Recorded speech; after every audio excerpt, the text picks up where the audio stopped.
There it is. Boom. Now we're live. What up, gangsters? My forward flock. Um, I like that term. But yeah, so we got some great stuff we're going to talk about tonight about all things forward party, so we're going to start talking about the book updates, the book tour updates. Um, the whole thing about Civil War 2.0, then how Gen Z approves of third parties. And then we're going to talk about the two strikes that are going on. I think we should all be aware of that to help them through this strike. And I think you also have a link down here to Danny's. What is that? Yes, as seen on Twitter, and that is Danny's little store with the Eagle masks and Yes. a few other ones of hers. Yeah, I like that. I like the black. Anyway, we'll bring that up here in a minute. Let's see here. So,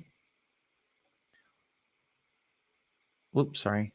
But yeah, guys. So I got to go to the Chicago book tour on Saturday, and then yesterday Von Dormel was at the Atlanta one, and he took some video for me. It's not really like great on a cell phone. He's kind of just holding it, so it's a little shaky.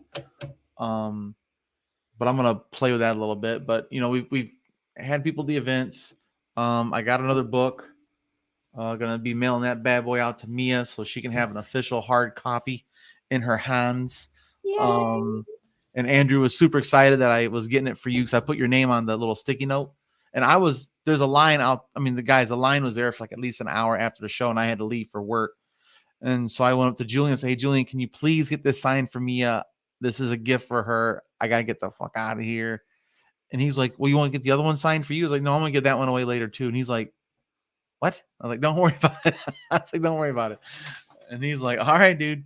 So he walked over and interrupted between the people. Said, "Hey, Andrew." And he was like, "Boys, love you, man. Tell me," I said, "Hey, this is for her, this and that." I was like, "All right, Andrew, appreciate you." Then I had to just haul ass. Oh, that's great. But yeah, it was cool that Julian helped me just because I couldn't get in that line, man. I had to leave. And there were 100 people in that damn line. I kid you not. It was pretty overwhelming. I was like, "Oh my God, I'm not gonna get in the line." Big line. Yeah. But yeah, so like it was really cool to see him back in his flow and to see him evolving his new pitch, his speech, his little stump speech, if you will, for his book and the why behind it and how to move forward. But if you guys want to see that, I have the whole recording in 4K. It's on the Trickle Up's YouTube channel. I live stream it as well, but the live stream is from an angle, and the one in front of it is the 4K one. It's a really good quality one. And luckily, there's some Yang Gang there. Let me sit my camera dead center of their table on a damn tripod. So they're being pretty cool about it. I got to meet some cool people. Jeremy Sammons, I had to meet him, and Cesar Marquez, and a couple other people. I can't remember his names, but it's good to see some new faces out there. Jeremy's great. Used to do Yang Gang Roundtable. Yes, and I finally got to meet him in person again because I did get to meet him in Iowa. I met him in Iowa, I believe it was. But yeah, it's good to see some more faces out there. And there's some people there that had never been to a Yang event before that are kind of new. And they're like, whoa. And they had gotten them a math hat. I can tell it's brand new, so there's no fade whatsoever to it, and it's still stiff as a board. And but Mark Clock, I was there taking some great pictures. So was the other guy.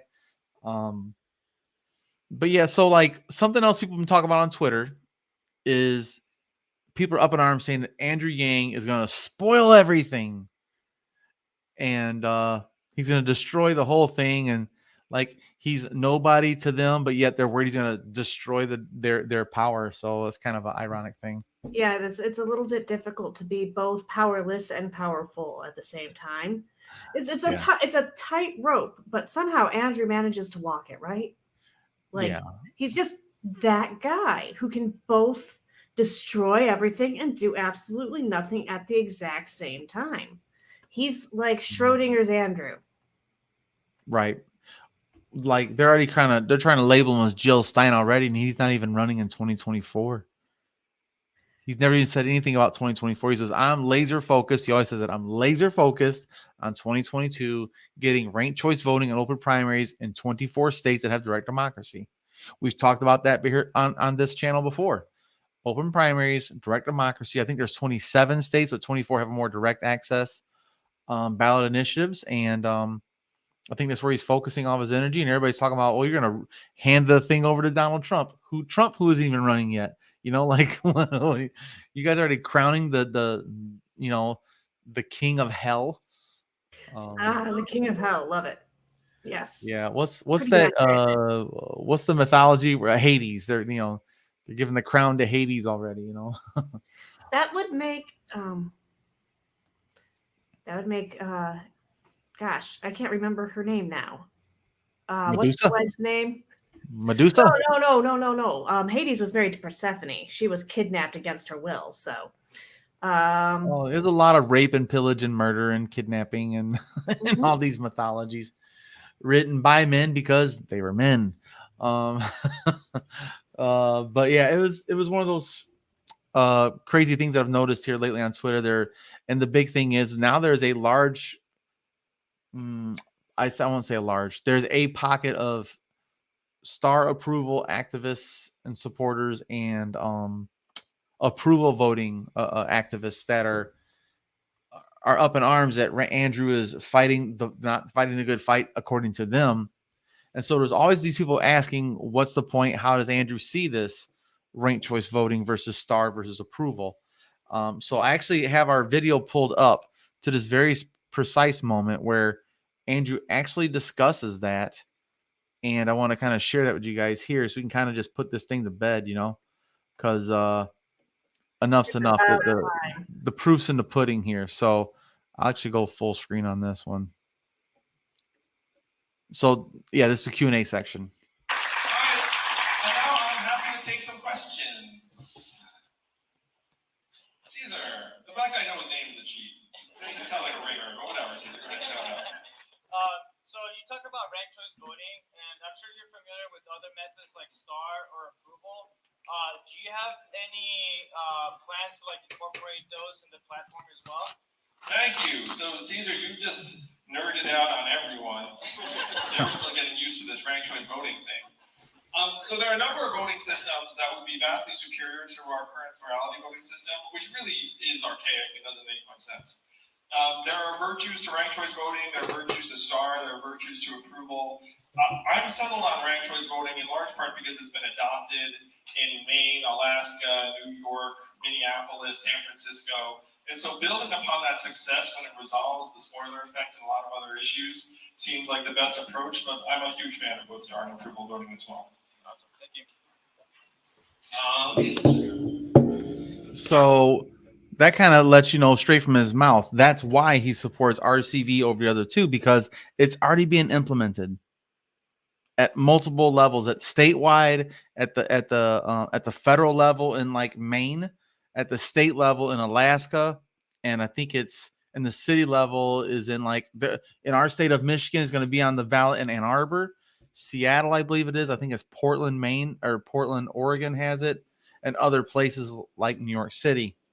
So let's put that to rest. He's not anti anything else. He's pro reforms, but he's trying to be efficient, guys.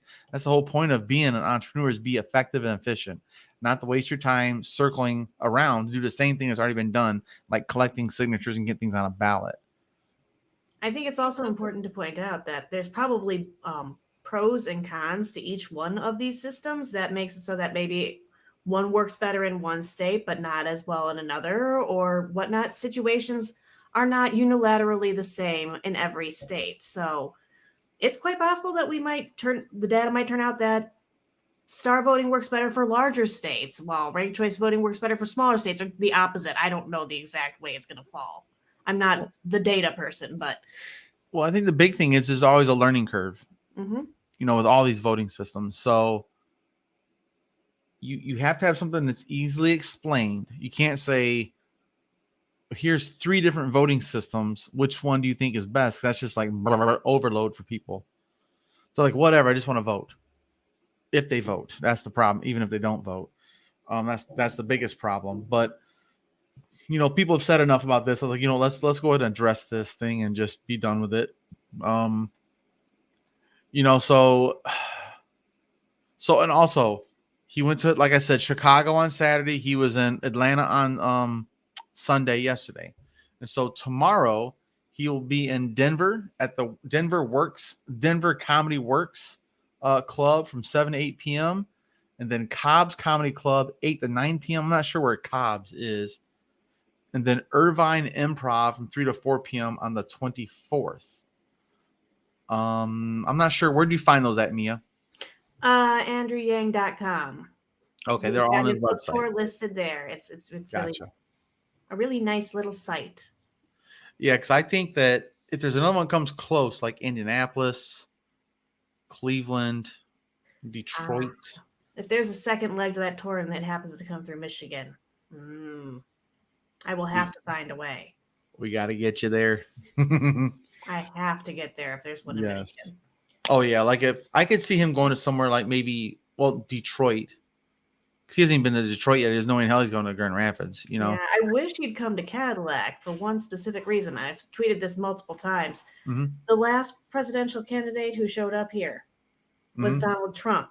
This town needs to be cleansed. Oh, it needs an enema. It needs to be cleansed.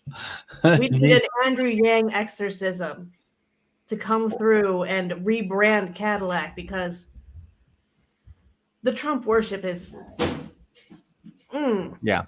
He's maybe even Traverse. Traverse City is another pretty major spot up there. It's a tourist place. Bernie went to Traverse. I actually was in the same room as Bernie once. Nice. Didn't get to talk to him. Didn't get my copy of the speech signed, but was there. Yes. But yeah, so you guys want to see more stuff, just Andrew Yang. Is it AndrewYang.com? Yeah, should be. Let me double check. Yeah, I think it's AndrewYang.com. And I just realized I had my mic up the whole entire time, so I probably sound like I was underwater. Apologies to everyone. No, it sounded clear to us. To me, at least. Wonderful. But yeah. Yeah, it's just AndrewYang.com. One word. Cool. But yeah, that's where all things for the book tour is at. And every time, and here's the other thing, guys, if you see an interview that he's done that's not on the Trickle Up already, let me know. I'll download it and I'll put it up there. Like today I was trying to download the one from the Young Turks and the one from the micro mobility one, and there's another one I was trying to download. I can't remember what the name of it was. There's 3 of them I was trying to download, but I was having a problem with my computer. I had to reboot my entire computer. And then what was the other one called? Oh yeah, the Bankless podcast about crypto.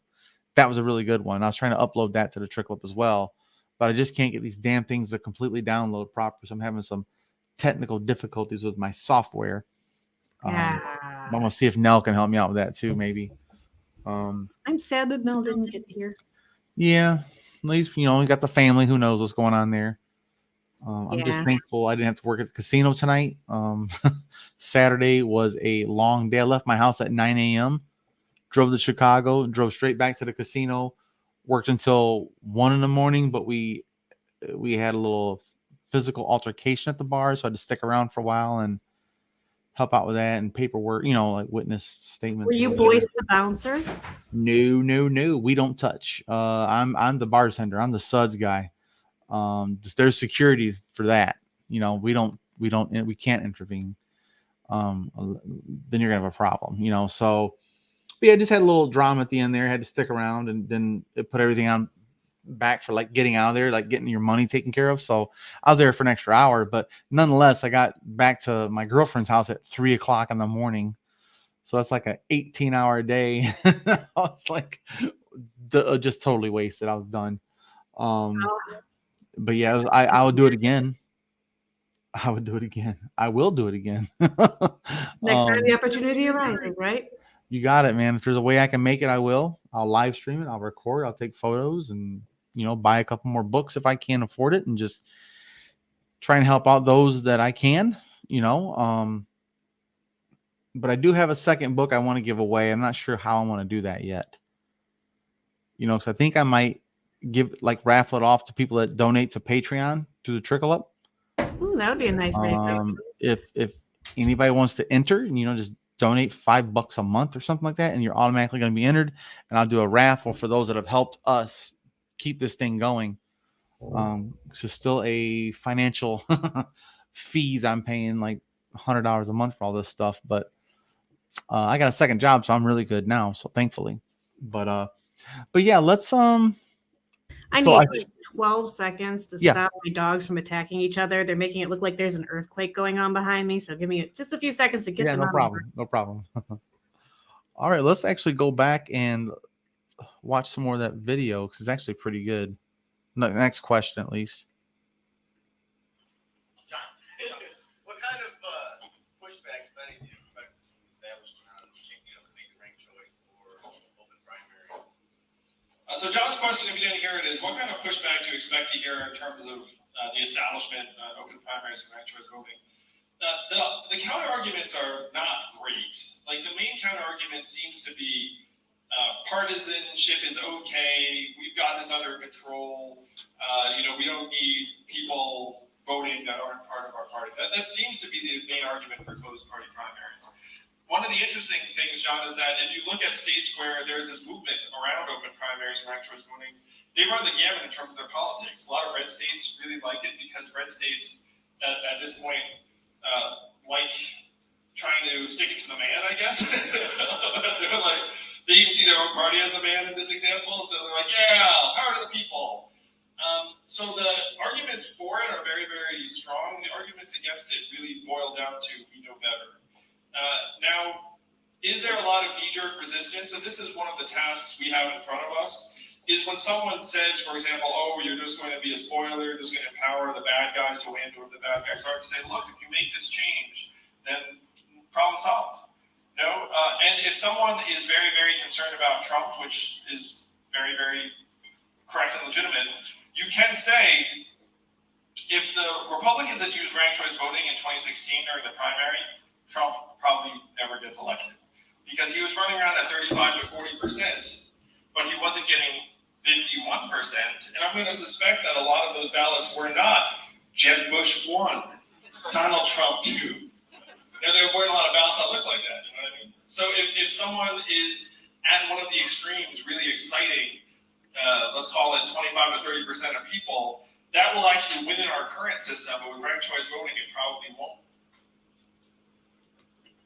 So yeah, he was just asking a question about the possible pushback he anticipates from supporting ranked choice voting and open primaries, but they're not good pushback. It's not a really good leg to stand on. So but anyway, the arguments are defend the system because we're concerned that the broken system, if it breaks further, will collapse. Well, I was wanting to kind of move on to the Civil War 2.0 that you put down here. I didn't really get to get into a lot of it. So you want to kind of explain what that was all about? Well, Andrew Yang made a few different tweets about the state of polarization in our country, and he's reading a book that was, let's see. Can we bring up that tweet? Yep, bring it up right now. There we go. Political stress is currently at Civil War levels as measured by Peter Turchin and Jack Goldstone. We are heading towards political violence and unrest unless we can change the dynamic of the two-party system that is pitting Americans against each other. And then there's this graph here from the book. Yeah. Apparently he's reading, and I don't see the title of the book, but I know it's there somewhere. I want to pick it up. The Return of Facts. I think that might just be the chapter title there. Well, that's possible. Sure. I don't see at the bottom. You don't have it labeled. No. But yeah, it shows like this is what it was with a funny little, just pretty consistent curve. And this one has a couple more bumps in the road. When a black president, boy, that changes things, doesn't it? Black president, hell no, we're gonna go to war. That's the beginning of this tribalism and this racist bullshit. This country was found on it. Yeah, so this is an interesting tweet, and about that book, like I said, like you said, it's the book he's reading. Yes, Then there was a second tweet that talks about 69% of Democrats say they trust the media. The number drops to 36% of independents and only 15% of Republicans. So that is another factor that's contributing to that. And I thought it would just be interesting to get your take on. Yeah. How serious do you think we should be taking the possibility of a second civil war?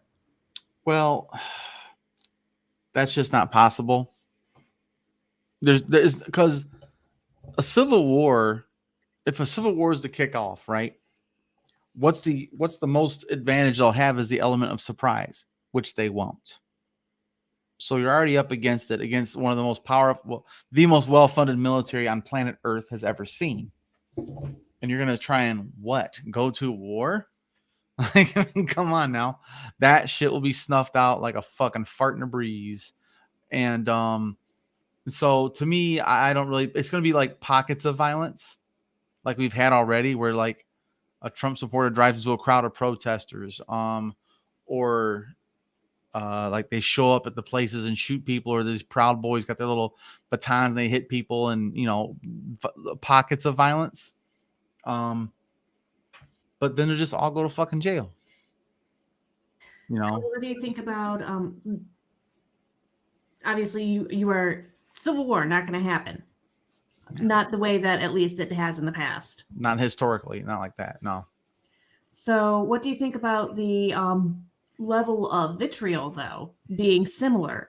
Like, because there are parallels, we can see it on that graph to how the attitudes are. Even if we're not having an actual Civil War 2.0, we're kind of having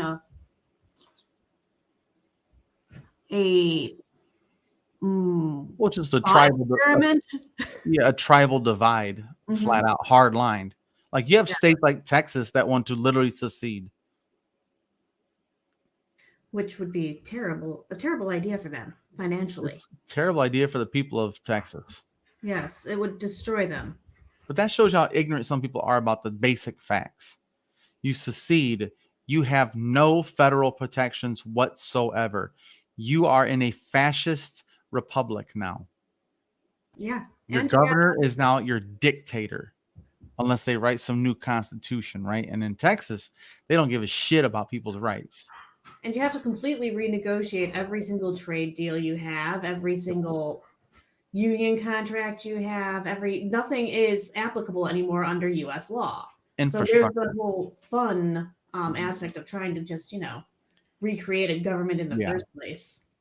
Yeah, so I just don't think how any of these things are even feasible, because it doesn't matter how much you hate the other side, whatever side that might be. It's just not. I haven't seen any good data to say, this is actually possible. I can see people having, like Texas will have a vote to secede just for political bullshit points, but nobody in their right fucking mind wants to do that.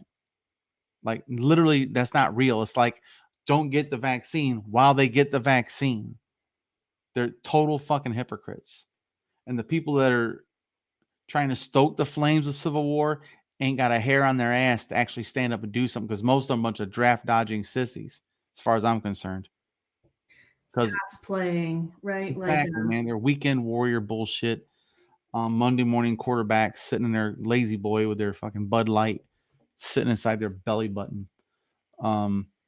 It's just pathetic to me, because the people that want to do this have never really suffered.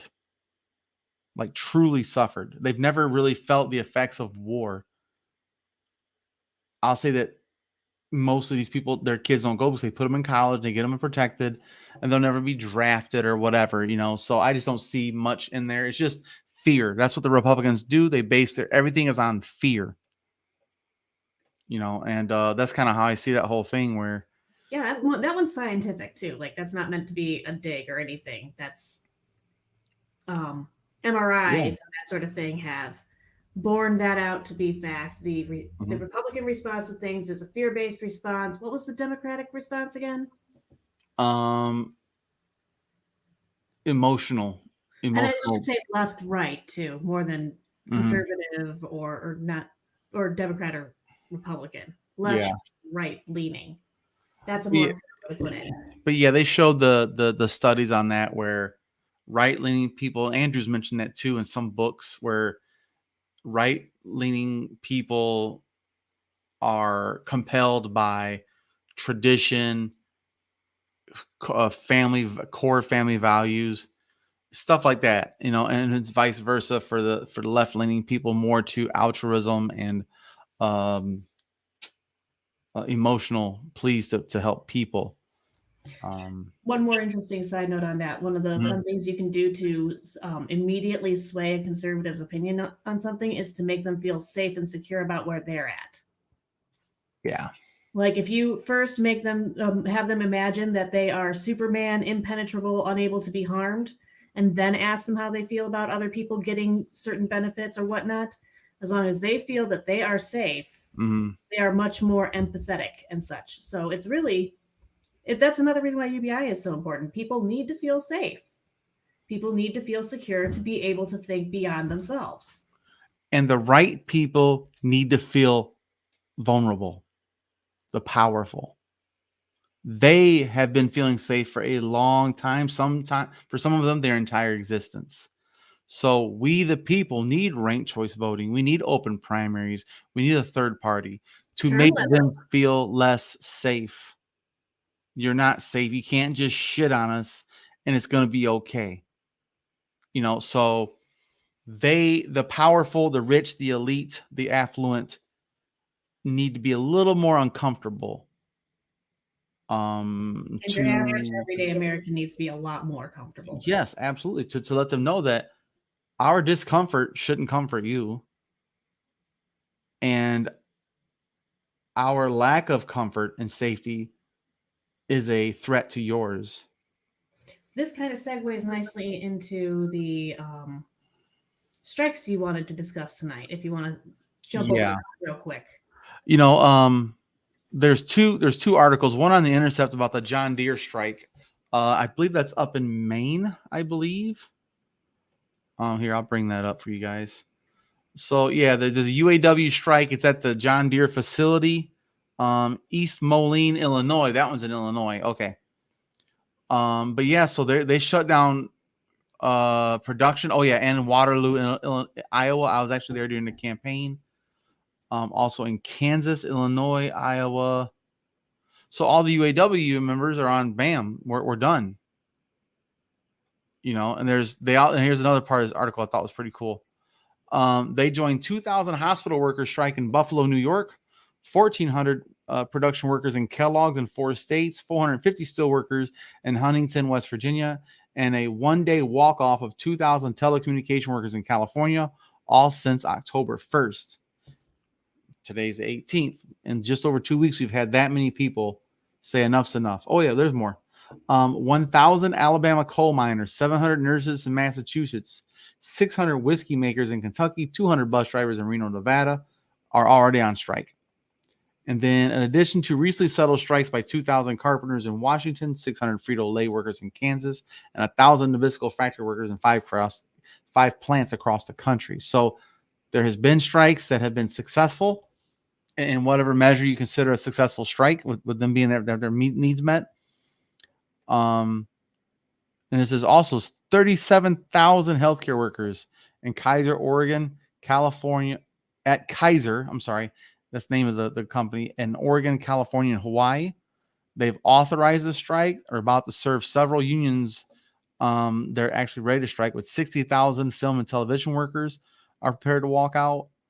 And on a side note to that, guys, actually, when I read this article earlier, I actually talked to Aaron from Humanity Films down in Oklahoma. And I asked him about it. He's like, yeah, man, they're voting on that right now. They're going to be voting on that this week, about going on strike as a film industry. He actually works for the film industry. And I think where does he live at? Oklahoma City? Yeah, I think he lives in Oklahoma City. And I just checked in with him, like how he's doing and how that's looking for him. And if they go on strike, I'd like to have him come on and talk about it and what their demands are. Or we can get somebody from their union that might want to come on. I'd love to get, if anybody knows any one of these unions and these strikes in Kellogg, John Deere, please let them know. We'd love to talk to them about their demands and how simple it is to end the strike by giving these people, like a safe work environment, reasonable time off, paternity leave, maternity leave, healthcare protections, stuff like that. Yeah, we definitely want to have like an open mic for anybody who's experiencing the horrors of American capitalism. Yes, just unchecked. But here's Completely. the funny thing about that John Deere one. This is also one to talk about. Is I don't have an article. I just actually heard about this today. The corporate people in charge of John Deere said, "Oh, these unskilled labor union employees, that's fine. We're just going to make all the salary workers, the management, go do their jobs while they're on strike to bleed them out." They wrecked a $300,000 tractor within the first couple of hours of trying to do their jobs. $300,000 mistake on their part. They've hurt themselves. And that goes back to another point of what is unskilled workers? There is no such thing. Because it's unskilled, you wouldn't pay them to do it. Absolutely. Right. Absolutely.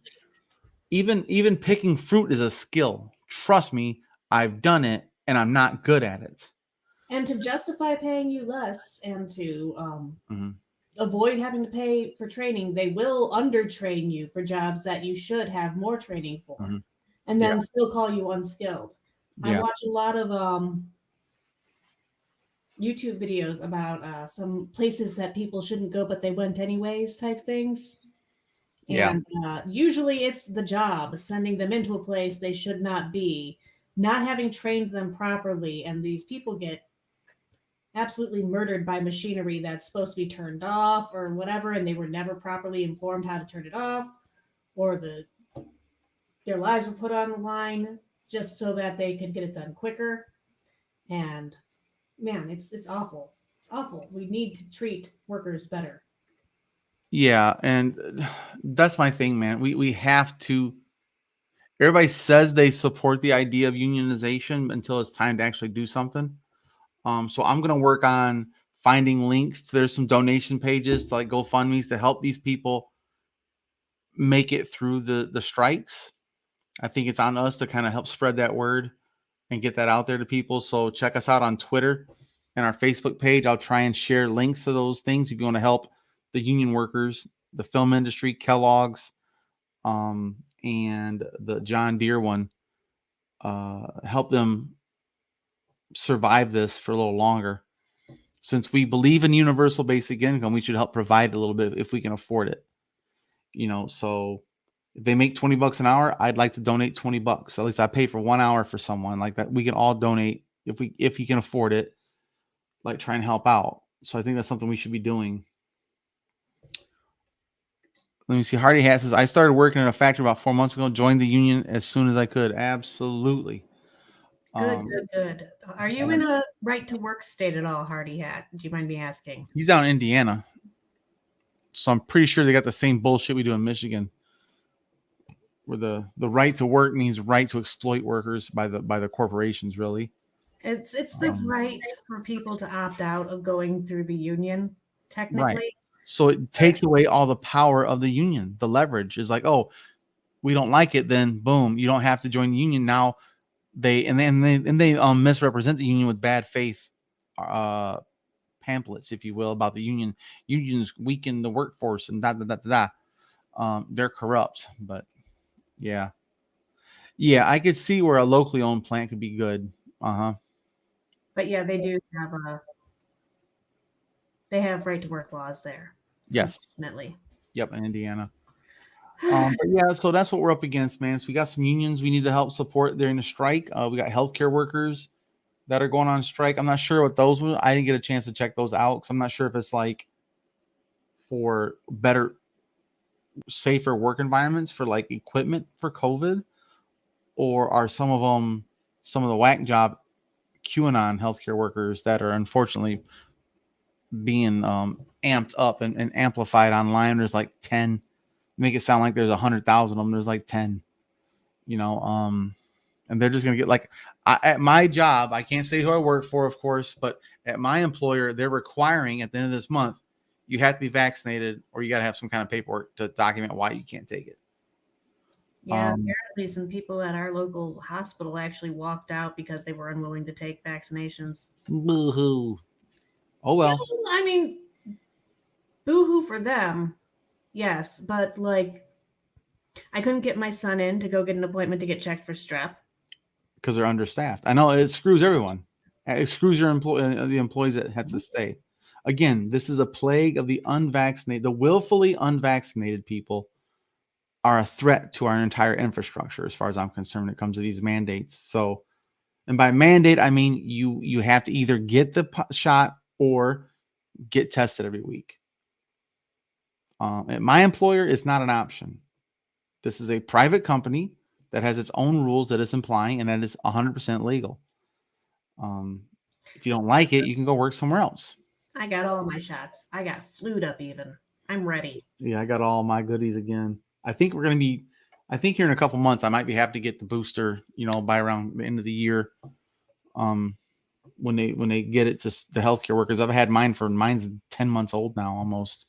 So I'd be interested in taking an antibody test to see how many antibodies I still have in my system.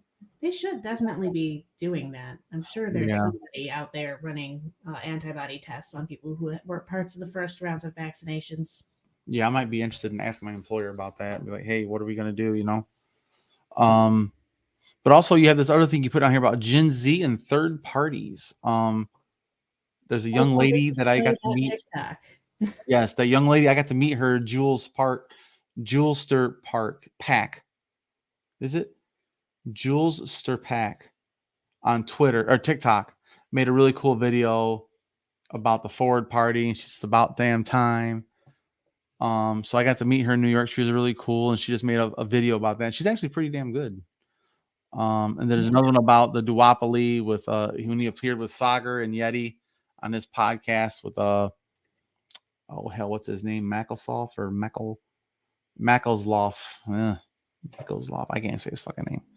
But they discussed about the whole duopoly thing, so there's a lot to be said about this movement where it's attracting people that are not on the fringe. They're more reasonable approaches that are, even the conservatives that it's attracting is people that are fiscally conservative, whatever that means anymore, and then socially liberal.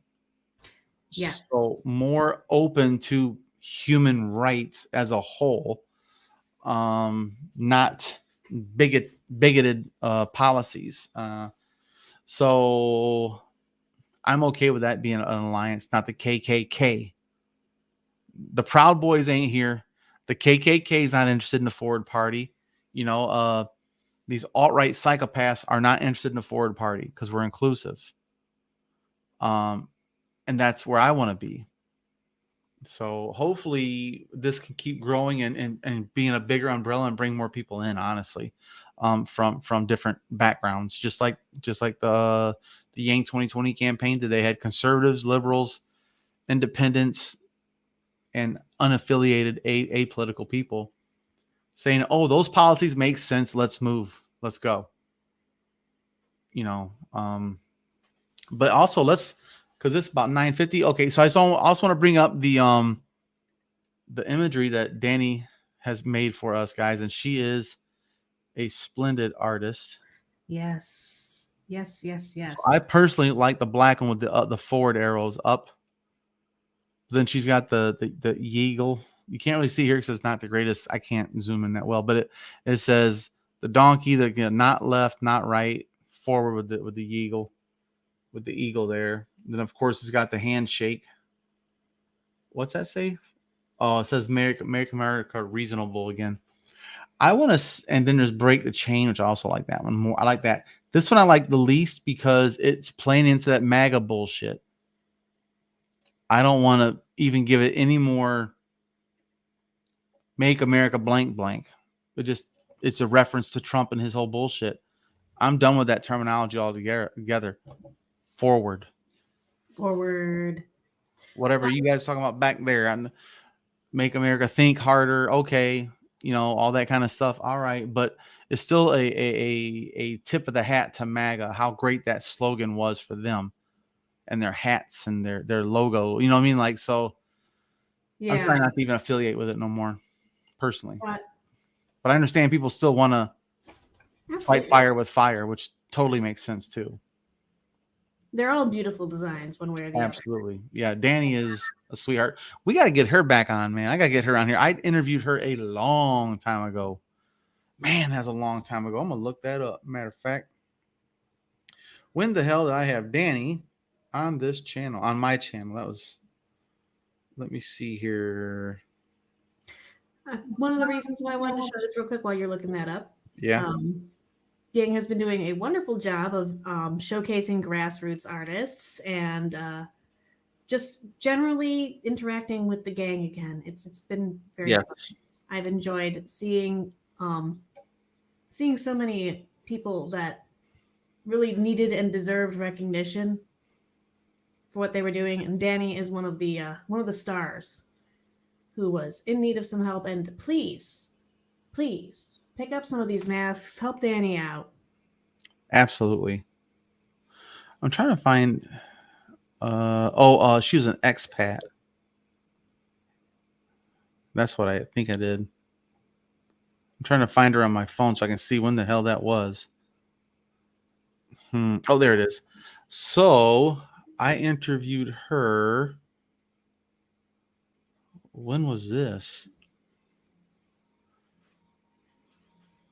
October 4th, 2019. Wow. That is. So 2 years ago from this past week. That's due for an update. Yeah. So yeah, because Danny's one of the people that had to leave this country to live in Thailand, where they have universal health care, because she can't afford to have health care here. So she moved to Thailand, and she was working, because she's has on disability, but she can't afford health care. Like, what the hell? And so she's over there and she's doing like online work. I think it was like with speaking English as a second language with like Chinese and European and African and Middle Eastern, whatever. People as English as their second language. She was hired to speak to them for 30 minutes to an hour. That's how she made ends meet over there. But here she is in this damn little village in Thailand, kicking ass, making great artwork like these masks on her free time, making all this. So guys, $16. Follow her. Is it at Danny Lease on Twitter? I believe it is. I believe that's exactly what it is. I think so. One thing I know for a fact, though, is I will shill day, night, left, right for people working for a good cause. So please help out Danny. And I got to go answer the phone again real quick. I'm sorry I've been in and out. No problem. Yeah, guys. So her is just like her name is spelled, all one word, no capital letters, no hashes, no dashes, just at Danny Lease. And get you a mask to help her out, like help her, just help her make ends meet, because she's not asking for a handout. She's asking for people to contribute to something that she's, help create this artwork for. So I think that's pretty cool. Whoops. That's different. That was weird.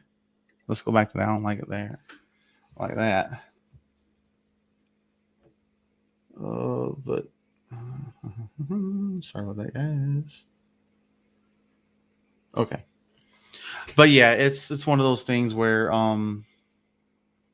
here she is doing all this work, volunteering, and making a difference. I hope that we can help her make a difference in her life.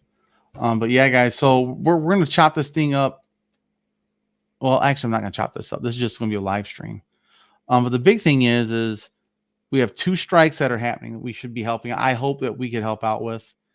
On the 19th, which is tomorrow, Andrew Yang will be in Denver's. Let me actually look this up so I can bring it up. In Denver, Colorado. Let's see if we can find his tour. There we go. There it is.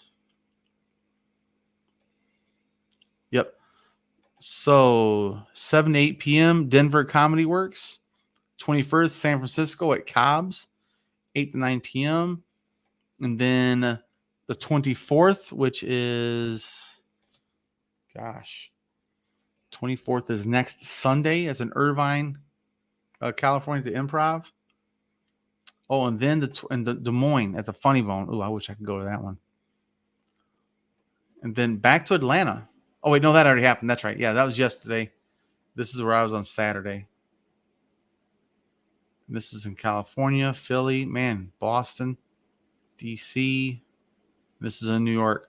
So he's been to some places already, and that's where he's going next, you know. So if you want to find all things here, see the podcast. Oh, that's just their forward channel where he's putting all these different episodes he's been in. But yeah, they're pretty cool. But yeah, whoopsie, let me go back to here. Take that down for now. Go back to our thing. But yeah, so he kind of addressed a lot. He answered a lot of questions about RCV versus star voting and approval voting. He talked about some of the pushback he's going to get. Again, if you want to see the whole thing, it's on the Trickle Up YouTube channel. And there also be some great photos coming out. And there is, where'd it go? Oh, there she is. So there, I showed them the whole website with all the tour dates and all that stuff on there. Awesome. But yeah, guys, so he addressed some of our concerns, some of my concerns specifically about RCV versus star and approval voting. I'm still working on finalizing an interview with him, with some people that work for him.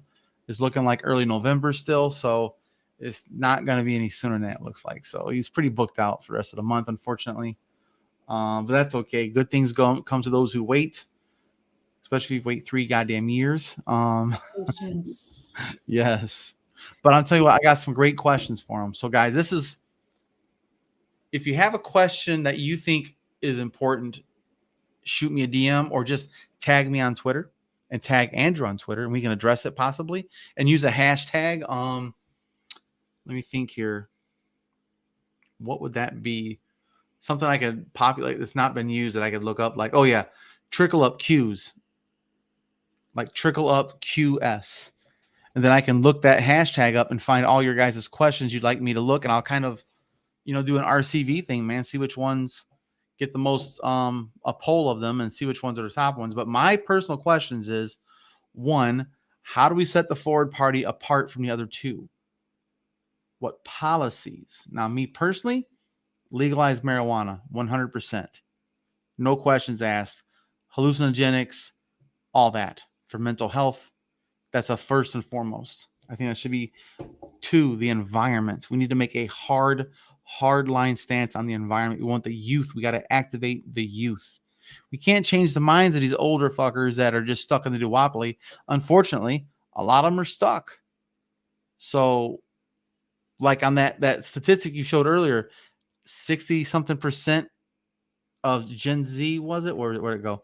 The 60%, that is 68% of Democrats trust the media.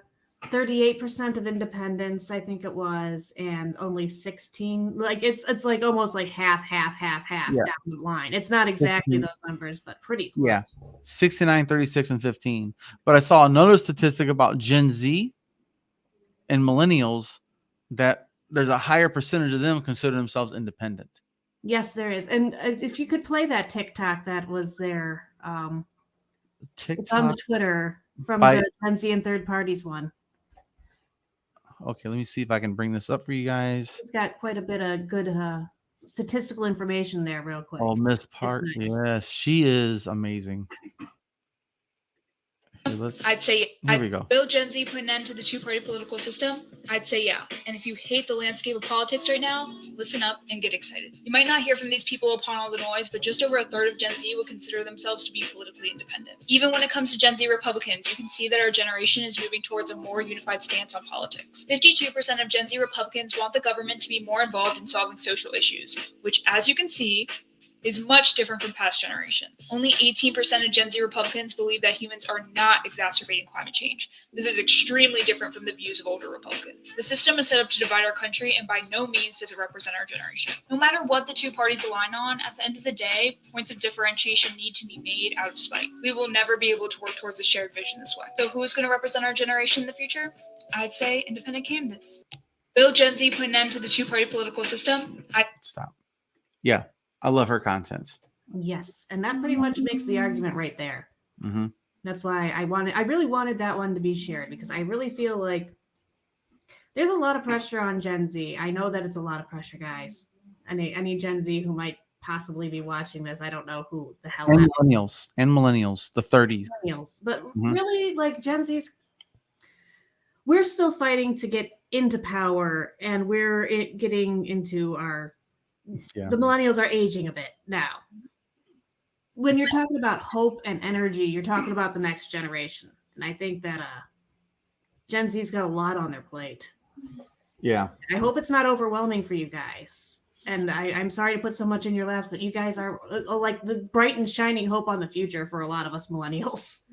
But I think it starts with Gen X. We're the ones that are in a position in life to be able to dedicate some time to this.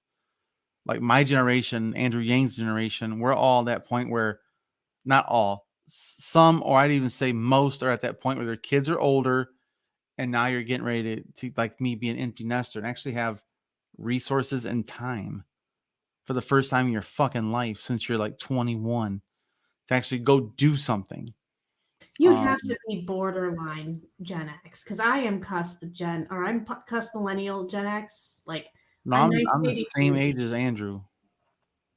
Yeah, but Andrew's young for Gen Xer too. I don't know what the cutoff is, but I know I'm smack dab in the middle of it. I think it is. I think 82 starts millennials. So I am. Yes, my girlfriend's actually old millennial. Me and your girlfriend have something in common. Yeah, she's 7 years younger than me. So, but yeah, I'm smack dab middle, and I think it's like 70 to 82 is considered Gen X. I was born in 75, so do the math. My husband's Gen Xer, so I like Gen X. You guys are good. Yeah.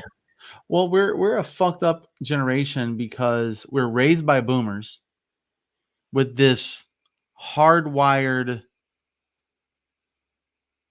bigotry, prejudices, xenophobic crap, this dark sense of humor, very dark sense of humor. Everything's funny to Gen X. Even if it hurts us directly. Just kind of laugh about it. Yeah, because we weren't taught to deal with our emotions. We weren't taught to acknowledge something hurts. We just laugh about it. Like it's a kind of trauma. It is. Yeah, we're raised by a very traumatized generation, which is the fucking World War II motherfuckers, and Vietnam people are our parents for Gen Xers that are traumatized, and they make a traumatized generation after them. But the Gen X people, we're the ones that are raising millennials. And well, I'm not millennials. We're raising Gen Z. That's my kids. So we have taught. Yeah, we have taught them to be a little more aware, be a little more honest and open and vulnerable. That's how I see it from my point of view, at least. So I think that I'm hoping Gen X will be the generation that helps tip the scales back towards the youth. I'm hoping that Gen X is the generation that steps aside when it's our time. Not hanging on to it. For something like that to happen. We have had many, many generations where you can go back as far as time can tell, and you'll find people saying, "Oh, the youth these days, they're going to ruin the world and bring on the frickin' apocalypse." Yeah, these lazy damn kids. Yeah. In fact, they make the world better. Violence consistently goes down every generation. Mm-hmm. Crime consistently goes down every generation. It's time that we actually start trusting that pattern is going to continue. But life expectancy is decreasing. Yeah, so that's more a problem that has to do, though, with the powers that be than the generations themselves. Well, and mental health. Mm-hmm. Suicides are significantly higher because of COVID, because of isolation, So and economic struggle. In fairness, before COVID, suicides were already spiking and peaking. Yes, absolutely. So it's not just COVID that was doing it. We have a culture that burns people until there's nothing left of them, and then complains that they're nothing but a husk. Well, I will say this again: Gen X and older, specifically men, have been brainwashed or indoctrinated to the idea that your value only comes from your production. You're only worth what you can bring to the table as far as providing resources. And we've got to think outside that thing. And, we're all working on it, My husband is back in the workforce, not because he should be, but because he has to be. Right. He went and tried to get disability at one point, and they denied him because guess what? He was still technically capable of licking stamps. That's the exact quote they gave him. Licking stamps. Yes. He could technically still work. Is there a stamp licking job available? There is no stamp licking jobs available. Right. That's not a real job. So then Ethan, or what's that guy's name, is in a wheelchair that was a physicist? Yeah, he would not be disabled according to these people. So you can stick your tongue out and lick a stamp. You should technically not get disability. What the hell is wrong with you people? And that's pure bullshit. Yes, that's silliness. That's what happens is you have to get a lawyer. Then the lawyer's got to make their money from your cut. Fuck that. It's a corrupt system. The whole system's jacked. But yeah, so I'm hoping that, like, right now, that everybody's talking about, we need a peaceful transition of power. Peaceful transition of power until it's applied to their power. They don't want to go quietly into the night. They want to grasp at every bit of power they can on the way out. Nancy Pelosi, Chuck Schumer, Donald Trump, Joe Biden, fucking that other dipshit in Kentucky. I can't remember. Moscow Mitch. All these motherfuckers, Feinstein, they've all been there for 4 decades plus. They're in their 70s and 80s. It's time to step aside and have a peaceful transition to the next generation. You don't understand technology. This scares the shit out of you. You should not be running a country where this scares you. Particularly not when it's something in everybody's pockets. It's crazy, man. But that's where we're at right now. We need a peaceful That's why I said, I hope my generation, Gen X, are the ones that says, we're okay. We need to step aside. We're too old for this shit. We don't understand technology anymore. We don't understand the economy anymore, especially with crypto coming. No, I definitely don't get crypto. You know what I'm saying? So it's beyond me. I'm trying to understand it, and the younger generations understand it better than we do. So I hope that Gen X is the first one to peacefully transition out of power, and we need fucking the boomers to do the same thing right now. Man, crypto. I'm still having a hard time accepting that it could possibly, like, half the people tell me it's a scam. Half the people tell me it's the future. And I don't know who's telling me the truth. There are some that are scammy, that are like Elon said, Dogecoin is really a meme. But Bitcoin and Ethereum have real world applications. Those are not, that's the future. Once I get my job booming with my finances, I will be dipping my toe back in that water for sure. I might not even put money in my savings account anymore. I might put it directly into crypto and let that be my savings account. The only downside to that is making any withdrawals is a taxable event. So I'm going to talk with some people about that. But again, I'm just now coming to terms, and I'm pretty tech savvy for Gen X. People above me, clueless. Step aside. It's time for peaceful transition to the future of the economy, the future, and have an updated Bill of Rights, when it comes to technology, privacy, security. So I really do think that's what we need to have happen, is a peaceful transition of power in the Senate and the Congress and locally.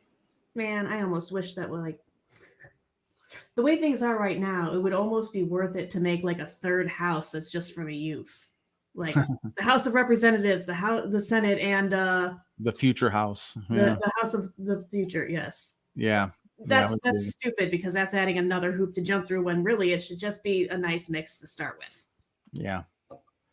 Well, considering half this country is female, we're not even close. Half of our leadership should be female. Period. It should Maybe even reflect slightly over because there's just a few more Yeah. women than there are dudes. 51% female to 49% male. And that's pretty consistent worldwide, except for places like that culturally they look down upon having daughters, which are like places with population control like China.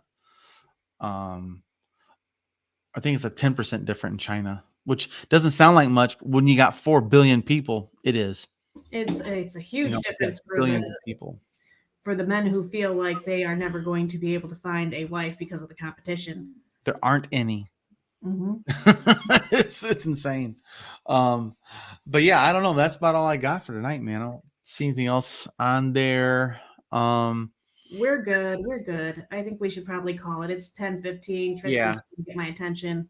So tomorrow I'll be live again at 7 p.m.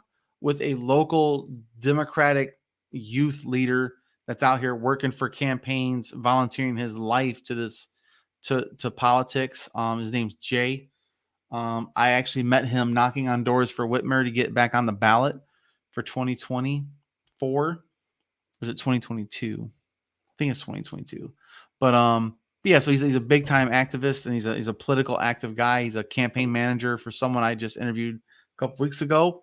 And I'm looking to get Joik Bell, the former Detroit Lion, on the channel, who's opening a dispensary in Benton Harbor, Michigan, right here where I'm at.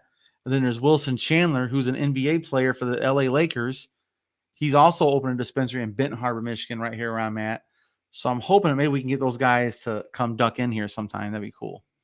Hey, I'm working my connects locally. That's amazing. That'd be great if I can get them to send you some medibles.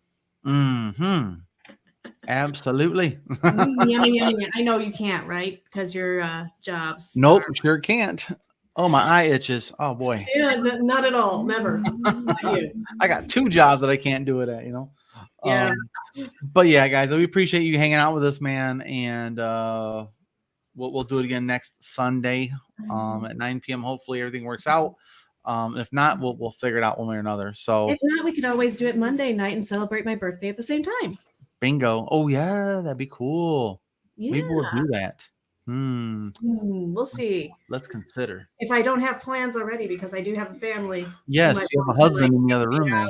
Do things. Yeah, I might actually want to do sometimes.